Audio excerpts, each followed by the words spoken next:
Well, thanks so much. Um, Speaking of the cluster system of the private sector, actually kind of does exist. It's called the associations. And for example, we have this DRR program in Indonesia right now, and we tap into the one of a commercial association to be a part of the so-called DRR solutions for their business assets in the community. So I think those associations are ripe to kind of tap into it if if we can communicate them right. So today, I want to talk about the just not about the how to engage us, but more in a focus on what we, the private sector, should do or think about a little bit more. Okay. It's working, but yes, it's working. So just a little bit about company. So we're located in about 30 different locations, 5 different continents. And as you can see, it's pretty much along the so-called red zone area from climate exposures to all kinds of stuff we have. And past since 1970s, we worked on over 100 different disasters and conflicts throughout the world. So we see that the 4 principles have to be private sector must follow to just be able to be effective in a humanitarian conditions. Number 1 has to be purpose driven. Second has to be that we call what's capacity building local level, but we call knowledge exchange. Thirdly, local components, localization. Fourthly, long-term commitment, not just in and out so quickly, because the disaster happened because there's money, in out, can be like that. Purpose driven. So what does that mean? So you need to put your purpose first. So for example, our company, our mission statement is we want to make the world a better, safer place, and we really mean it. And I think that has to be there. It can't just say purpose is we're going to maximize the money or profit, Sure, profit is required to sustain as a business. It's very important, just no question about it, to grow the business. But that can be just sole reason to existence. Otherwise, I don't think business can make that much money out there, quite frankly. Because I think it takes a lot of effort to be in the humanitarian conditions. I think that just selling the products or service without understanding the whole context, it doesn't quite work. You need to talk to governments. You need to talk to communities. You need to engage them. Like for example, Nepal, 2015 earthquake, we not only connect with the local governments, but national government, and also local community levels. So start to understand the whole context of it, then you can make your products much more refined in a sense, And also the leverage buy local. I think that's important. Buy local services, buy local expertise, buy local products. The money need to stay there much as possible. I think that's a very important. That money we received as a humanitarian, right? If you buy something from Louisiana for the event in Haiti, it doesn't maximize it. If the money stay in Haiti, buy in Haiti, making the products in Haiti, that money stay at the local level because then we can create the jobs there. I think that's a really, really important. Then when you do in the process, you gain respect from a local community, local counterparts, local private sector. They don't see you competing anymore because you become a local, Morocco, let's talk about purpose driven. So there was an earthquake September, and it was kind of forgotten earthquake, even that it was a huge disaster. The reason is the government decided not to have international assistance. But anyway, we went there. Being in private sector, we can go. So we went there and we analyzed what damage index looked like, what type of the villages been damaged and why, many of what I call architecture. And we come up with the idea of how to actually reconstruct the villages in a traditional way, but safer, And we done all that. We haven't get paid cents from anyone, and we have no hope to get anyone because there's no international funding in there. Even first we thought that we may get the direct funding from a BHA, USAID, because we do get funded every so often. But since the government said no, they left in the first 2 weeks, no more dark team. And some of UN agencies did came, but they have to stop at Marrakesh because they are forbidden to go to the disaster zone. But we go there every day. And actually I go back to tomorrow too. And we provide information to the agencies and the cluster systems and stuff like that. Why are we doing it if there's no money? I think because one, that's our purpose, to make the world a better, safer place, right? And as a business point of view, what does that mean? I think eventually money will come. Maybe not in this country, maybe somewhere else, I think that's the kind of a long-term thinking, I think it's very important. But most of the like Western context could be difficult for them. I can see that. Because the main business is being judged by quarterly profit and loss statement, balance sheet, annual at the best, right? You get to maximize the growth and profit yearly basis, quarterly basis. Otherwise, the CEO, you get judged by that from shareholders and from employees. So that's kind of contradictory to what I'm saying here, right? As a long-term view. But if you look up there, like Eastern countries in Japan, they look much more longer term, by the way, And so Eastern Asian companies tend to see that longer vision of it. I think that's something the companies in West, we're based in America, by the way. I think we can learn a lot from it. I do believe that, because in the long run, I think those companies do make more money and more successful, I believe. Right? Capacity building, of course. But it cannot be just the one-way street to me. We can learn a lot from our local settings. And to me, like integrate how the local and international expertise can be, migrate toward each other. So, for example, Afghanistan, we responded to earthquake twice now, last in 2022, and just now about a week ago, the earthquake happened in a very remote area. And 2022, last year was really challenging. It's in the southeast corner of the country. That's Pakistan border, really high mountains. That's where the Taliban is originated from, extremely remote area. And all the constructions, the houses and everything else built of mud, clay, and the rocks, So, I'm a structural engineer. As a structural engineering education, mud and rocks is forbidden, right? But one thing we noticed that if you look carefully, many of those clay structures performed really well under this big earthquake. And if you look carefully, we noticed that some of the things they do, for example, add some little tiny aggregates to clay mix. How the height and the thickness ratio of wall. For example, they built about 50 centimeter thick and a 5-meter high wall. I mean, humongous things, right? But we realized that we simulate it in our computer simulations. Those things actually rocks around. So you can see cracks in the bottom.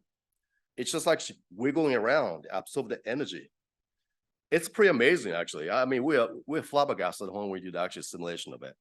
So we extract that knowledge and expertise from this master masons in local level. And then we train about 7,000 masons and a cluster system engineers just for that. That's extract their expertise, not something concrete or rebar steel we bring from Japan or United States. No, you don't need it, because they kind of get that anyway, for crying out loud. So much better to spend money to there and train the knowledge of they already have. Kind of interesting part of it, many of masons say, yeah, we knew this, but we didn't know why we're doing it. You see, so over the years, they just not some skip the corners here and there. That's why it's many collapse, actually. It's pretty fascinating, actually. So these kind of things you see everywhere. So it's just we have to respect the local norm and expertise. I think it's very important. Localizations. I think to me, this is the most important components of being a business in a local level. Not only just the hire the drivers or laborers, has to come from top. Our rule in a company is country director to the bottom, everyone is 100% hired at the local level, no exceptions. We've been doing that for almost 20 years now, and it works. I think it's a lot to do with the, especially the country director level, what we could sometimes call CEO of that particular local company. He or she make decisions on that. Not me, no foreigners. They make decisions based on the, understand the depth and culture, social components of that, you know? Now, I went to a Bachelor of Science for 8 years in California State University, Chico. It's a party school, you know, big time. The first 4 years, I was doing structural engineering. First 4 years, I was studying cultural anthropology, which I never finished the work, you know? But that 4 years, the cultural anthropological study was probably the most important things I use today. Cultural anthropology is to understand the culture, you become the tribesman. You become Haitian. You know, you speak Creole, you go in there. That's how you know the Haiti. You know, I done that when I was living in Haiti from 2000 to 2014. I do just that, you know. But obviously, so much you can do. So next best thing would be hire the leadership level at the local level, because he or she can tell you what works, what doesn't. I think that's a really critical. Localizations in the maximum way. Ukraine's the same thing. We have 150 people there now. And from our CEO to the everybody else, engineers and policy makers, we have 100% Ukrainians. Yeah, you know, I mean, experts like myself or, you know, Tom, many people does go there in temporarily, you know, things to inject our kind of knowledge. You know, they don't like it, by the way. Because Ukrainians, you know, after all, they're so independent, you know, so intensely independent. But, you know, we go there because that's important to argue through it, you know. Just when you argue through it, you can get some good idea come from. So, Tom, you're going to go back there.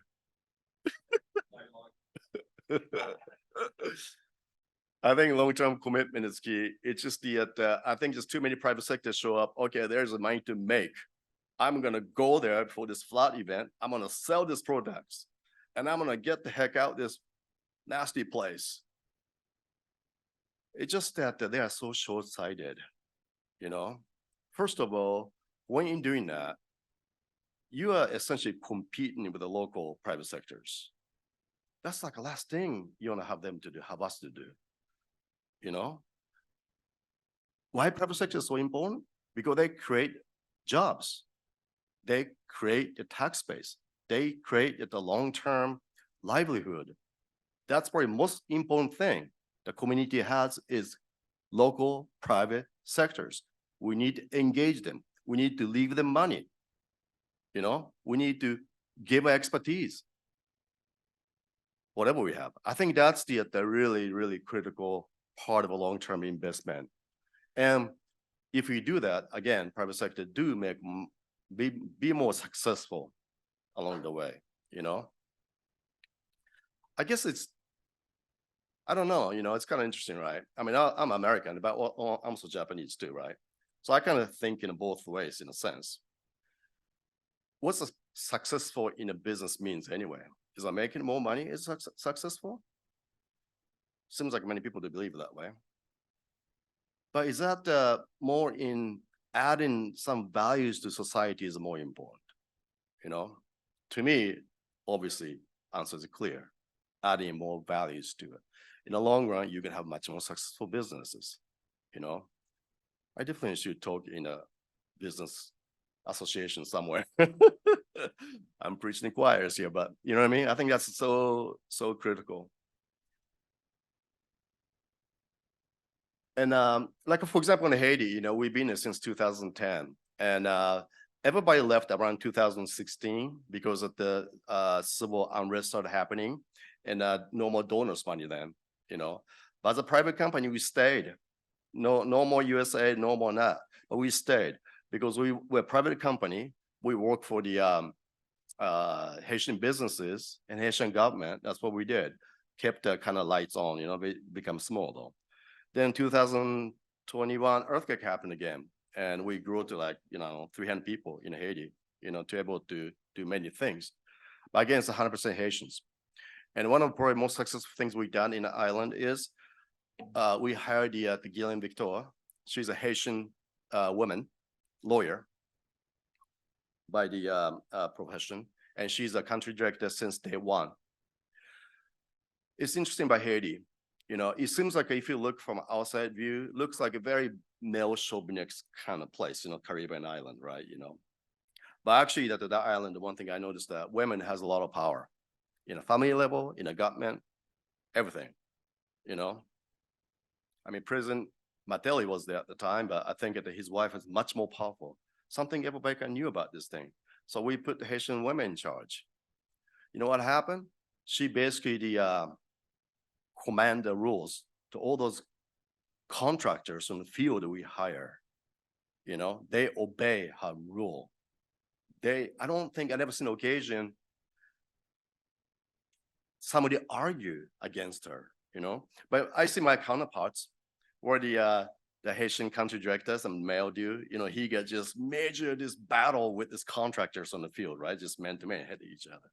So it's a kind of cultural anthropological stuff. We understand that how women's, status in a very hidden way in Haiti. So things like that, that's the essential commitment for long term. Same things apply to what we've done in Turkey too. We've been there since 2009. And back then, today's Turkey is considered to be really the kind of an engine powerhouse in a sense. But back then it was not like that.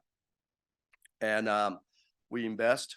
We're part of the what we call ISMAP program. That was a World Bank finance program, about 2,000 schools and health facilities being started making strengthening. And we invest to our engineers and our country director. Same thing to all the way to today. And this earthquake, it was always small, maybe half a dozen people. But this earthquake happened this beginning of the year. It's very interesting. Since we've been here for so long, we know all the governments, from national to local level, with only one agency or company allowed to really active to do assessments and all that stuff in it. And I think that particular case worked so well. The reason is, see, I don't know if you remember, so it killed about 50,000 people, damaged about 300,000 buildings. So that's mid-rise buildings, by the way. And out of the 100,000 buildings are completely destroyed. So I know government knew they need to take down about that 100,000 buildings. That's fine. But they made a commitment to take down 100,000 decimal buildings. I know that the Turkish is pretty mighty, commercial government and the stuff going on, but each building takes about $1 million to reconstruct. You're talking about 100,000 means it's $100 billion. Maybe they can do $100 billion, but not $200 billion, right? But they're still building a whole bunch of steel containers, which they have today. And the government started building these apartments in the outskirts of the city. People don't like being outskirts, number one. Number two, it's not free. People have to pay for it. It's a pretty interesting recovery process, I thought. So first, obviously, that the government just want to sell the apartments to people who lost. Not only get into why, but that's what they decided to do. Okay. Yeah. And but however, we started seeing that the median of 100,000 buildings they want to destroy is actually repairable by 1/10 of a cost. So we proposed that to first Gaziantep. It's one of the powerful cities there, and okay, that sounds pretty good. Do it. And they are powerful enough that they are communicate up to central government. So that's how we get allowed to assess those kind of moderate damaged structures, create a BOQ, each of them, provide the house owners. They can still borrow the money from government. So they don't have to live in a steel container for the next 2 years. And they can get back to where they want to be. That's where that downtown, that's where the business is, where they live, where they have a school is. Don't live in a wet and desert. You know what I mean? So I think the localization is like that, in a sense. I understand the kind of depth of it, So that's 15 years. Like first 10 years, we didn't make any money, right? Really small outfit. But now, yes, Turkish team, they're doing it very well because we're the only people in town can do the job, So it's really lesson is something not too short-sighted about it. But really most important lessons is about the people we serve, right? In the humanitarian conditions, you see those people, you see those girls, you see those boys, you see those babushkas, they're suffering, and sure, public sector, which you can do a lot, but you can do only about 10% of a loss. 90% of it, private sector has to deal with it, right? So let's communicate it with them. They make them part of this thing and have them to do it right way, because they can be extremely powerful ally for you. Thank you.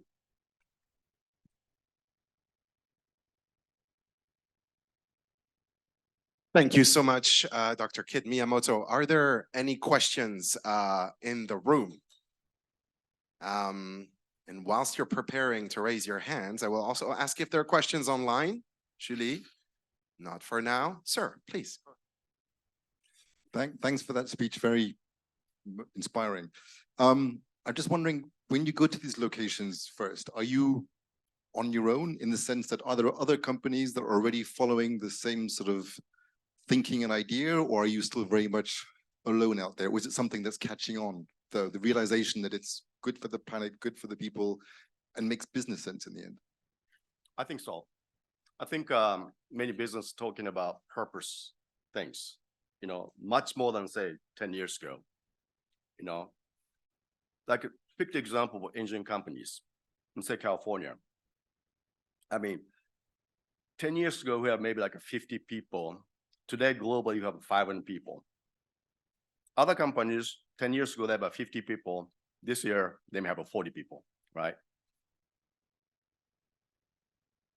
Maybe they're cashing out each year. Maybe CEO whoever making more cash per se, maybe. But they see us the much growing faster than anyone out there as an engine company per se, right? And I think people see that, That's why that we go to those commercial association, the Indonesian place like that, to really show them how successful they can be, I think that kind of things, I think they'll follow. I think they will follow. I think they will, I think they know that they can be successful, but it could be easier for like Asian companies compared to Western settings, because how measure the success, much more short-term financial emphasis in say American corporation versus say Japanese corporation, Hi, my name is Mohammed from Jordan, Yeah. IRC International Rescue Committee. Okay. We are working over livelihood program. Let's say regarding engaging the private sector and partnership and this scope of work.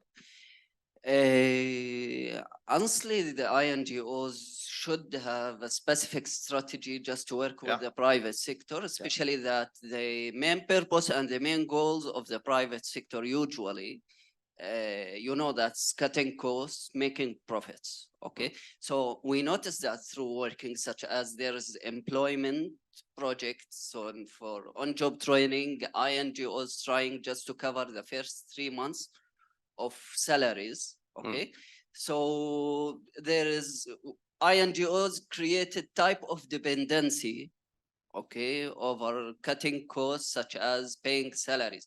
So what is the best strategy to deal with the private sector without creating such dependency? I think a couple of things. One is that there's a 4 principles I showed. I think that you guys should talk about it. If you're going to be a part of a business, if you want to do business with us, you better follow, where am I going? This thing, 4 different things. Where I go? Where is it? There. Huh? All right here. Yeah. Show them. You want to do business? Must follow this, right? If they say yes, great. If they say no, you're out. Okay? I think that's probably important to them to understand that, because if they violate this, it doesn't quite work so well in a humanitarian settings. Maybe development settings may be different, but humanitarian settings, And 2, you have to accept private sectors. I mean, it's really recent event. I was allowed to be in, we're allowed to be in the cluster system, by the way.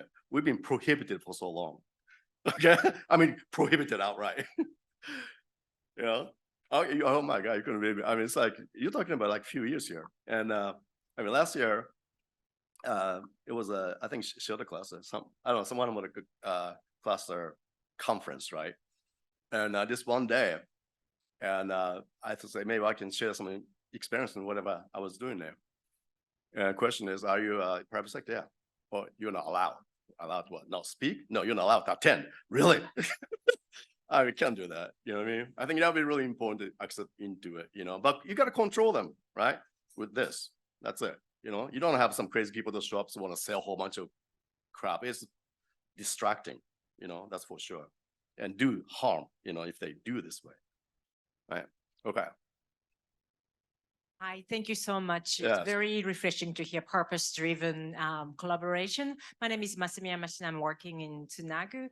I'd love to, it's kind of related questions, but Yeah. what is your take? There's a lot of interest in public sectors and the private sector to collaborate, Mhm. but in reality, it has been really challenging. I think one of the reasons today I just found this really maybe purpose-driven or finance-driven. But from your side, like, what do you think is the one key challenge, and what could be done from both public side and the private sector side to connect to build a bridge between two sectors? One word, procurement. I mean, only reason we are able to actively doing this thing because we have an LTA with the UN agencies, and also we have a vehicle to get the USA direct for NICRA rate. We have a get not direct funding, stuff like that. It takes long effort to get by the way. It's almost mission impossible, you know. So, and also that when you go through actual procurement, it's a lengthy effort. You know, even hire the contractors, you know, some of UN agency takes like 3 months to get one gig going. In a humanitarian setting, it's almost mission impossible. So I can see that why you want to hire the individual person to do it. I can see why, you know.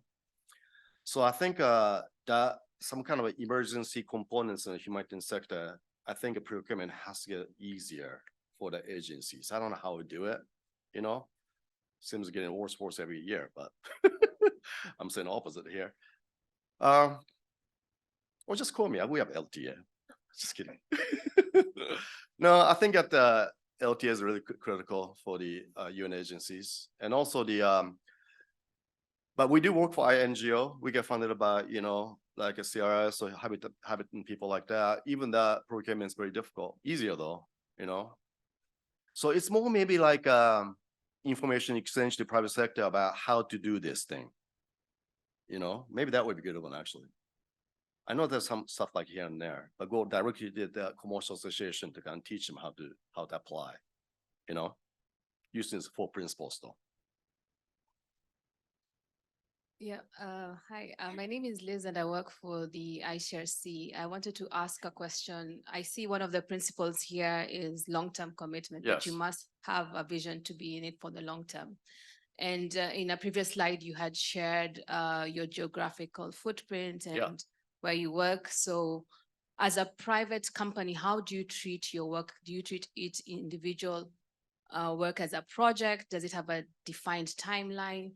The reason I ask this is because on our side, we see that the longer you are in a place, the more difficult it is, let's say, for example, also to fundraise, because you know, there's also donor fatigue. So when there's long-term protracted scenarios, it's, you know, my question is just how do you create a sustainable business model as Yeah. a private company?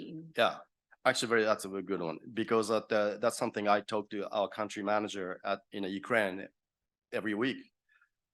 He goes, okay, you know, now a whole bunch of funding and fixing and repairing and all kinds of things we're doing out there. And he said, what's your vision here? You know, what's going to happen? Well, you know, Pablo. End result is we're going to become normal engine company. And I hope so. That's going to be, should it be. Ukraine become normalized country, right? Always be finished by the victory, by the way.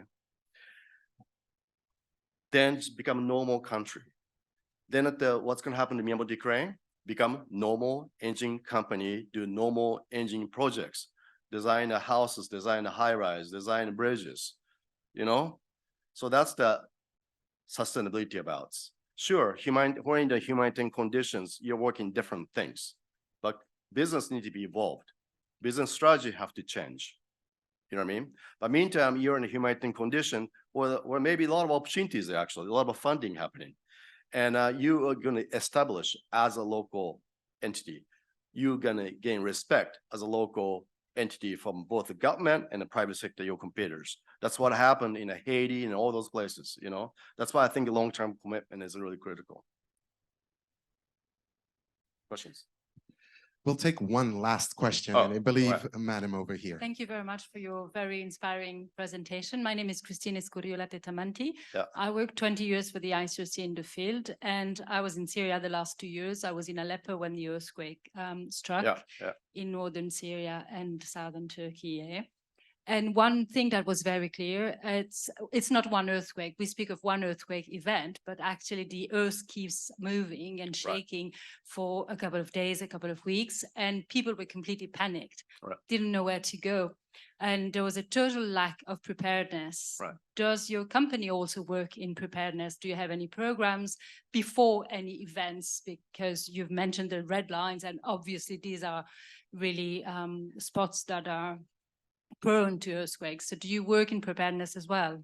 That's most important because a cost of prevention versus the actual humanitarian so-called reconstruction is considerably only about 4% of it.